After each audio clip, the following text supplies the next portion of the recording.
telling them to get involved.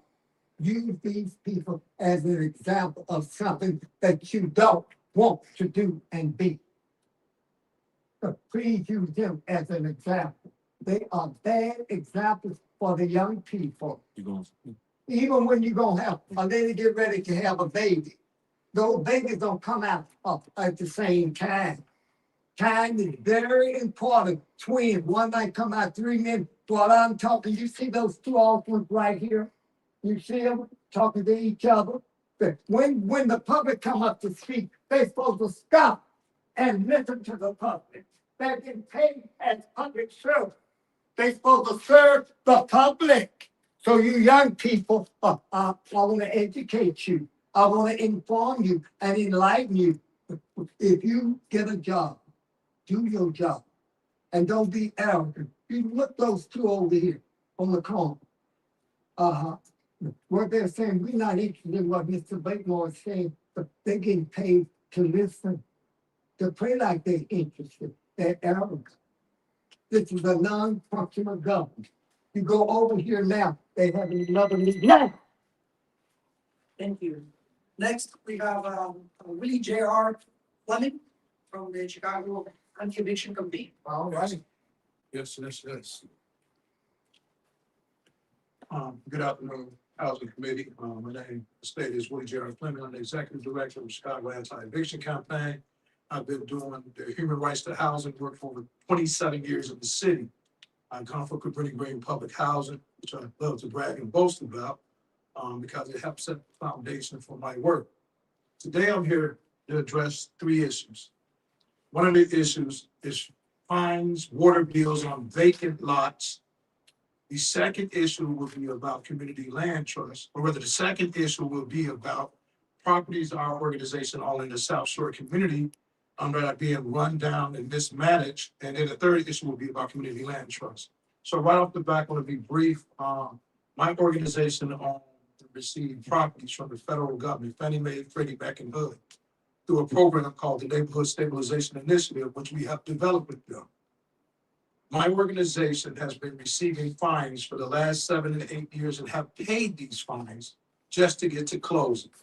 These fines range from, they can be from anywhere from vacant lots to vacant properties they claim not being registered, receiving a water bill. I have a lot currently, 8624 South Sangamon, in Alderman Moore Ward, and I do want to say his office has been helpful in the past in addressing this issue. Although the water department and the city department of streets and sanitation are not a very respectable entity. One of the issues I have is that this lot has received a water bill on a vacant lot. Let's say this again: there's no water running on a vacant lot. And I'm just asking somebody to address it, right? And you guys can take a look into the practices of the water department. The second issue I have is 7363 South Shore Drive, which I believe is Alderman Mitchell Ward. We have a condo owner who owns 127 plus units in South Shore, who only predominantly houses migrants, and I have nothing against who we house. It's just unfair housing. You have to offer housing to everybody.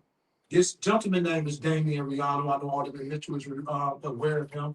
City of Chicago need to address some of the issues he's causing. A lot of it is a lot of tension between Black folks and migrants being caused by the property owner. So I do want you to address that issue at some point, Alderman Mitchell. The third one would be community land trust. As you guys look at affordable housing rentals going into this foreseeable future, I want you to look at a community land trust as an alternative housing solution. I'm currently the board president, and co-founder of the Chicago Owners Land Trust with Chicago Community Loan Fund that houses about 16 community land trust organizations, some from Inglewood, Riviera, throughout the city. Community land trusts offer long-term home ownership possibility and long-term affordability when it comes to rental houses. Thank you. Thank you, Mr. Fleming. Next, we have Melissa Ortiz, Executive Director, Inland Company, Chicago. Good afternoon. I'm Melissa Ortiz, Executive Director of Inland Company, Chicago. We're a 501c3 not-for-profit, and we actually organized in response to the Shy Block Builder program, which The only reason why I wanted to come up here today is to promote and thank the powers that be for creating a program like this, because as all of us know, as we're residents of the city of Chicago, there's hundreds of vacant lots owned by the city of Chicago all over the south side and all over the west side of the city.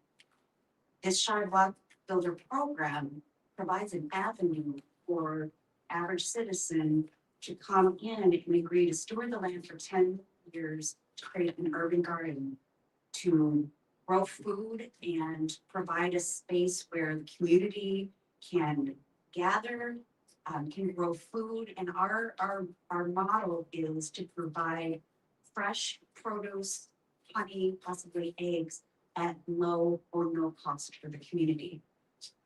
My hope is that with all of our partners and community buy-in and engagement, that we can use this as a prototype and replicate this in other neighborhoods across the city.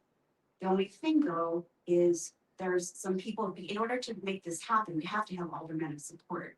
And I canvassed many different aldermanic offices looking for properties in a partnership. And I'm not sure why, but there are some aldermen who aren't into gardens or aren't into urban agriculture. And I think it's a shame because we all know that we've got food deserts. I mean, this lot at 1014 South California, it's a block north of Roosevelt in California. The nearest grocery store, I don't know how people get to the grocery store unless you're gonna walk. I mean, if you don't have a car, I don't know how people are getting not just fresh food, but just any food. And I think we can do this. I mean, the will is there, the land is there. It's just a matter of everybody wanting that, we want to all have that same goal and work together rather than working against each other.